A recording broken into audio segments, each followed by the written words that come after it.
Чыңгыз Айтматовдун Тоолор улаганда романы. Чыңгыз Айтматовдун Тоолор улаганда романы адам менен табияттын байланышын жана ааламдашуу доорундагы этикалык жана экологиялык көйгөйлөрдү чагылдырат.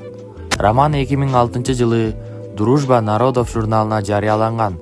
Кийинки жылы өзүнчө китеп болуп чыккан. Романдын негизги идеясы ааламдашуу. Романда ааламдашуунун таасири, анын жакшы жана жаман жактары көрсөтүлгөн. Экологиялык көйгөйлөр. Чыгармада табияттын бузулушу, аны сактоо маселеси көрсөтүлгөн. Арсендин терең образы.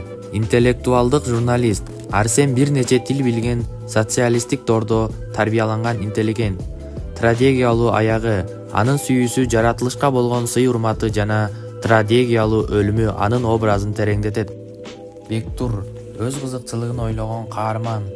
Ал базар экономикасынын өкүлү, акча жана пайда көргөн адам, табиятты кыйратуу боюнча алдыңкы орунда турат.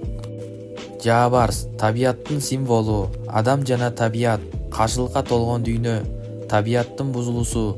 Мына ушул проблемаларда Жаабарстын башынан өткөн окуяларына окшош. Араб бизнесмендердин аңчылыгы, экономикалык көйгөйлөр, арабтардын агыл беристи атууга келиши, пастевесттик Кыргызстандын экономикасынын көйгөйлөрүн чагылдырат. Моралдык кризис. Бул окуя адамдардын акча үчүн табиятка болгон кайдыгерлигин көрсөтөт.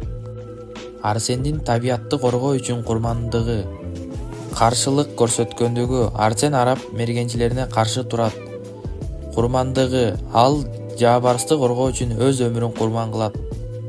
Чыгарманын соңунда Агилбирс Жаабарс менен Арсен Саманчынын трагедиялуу өлүмү менен аяктайт.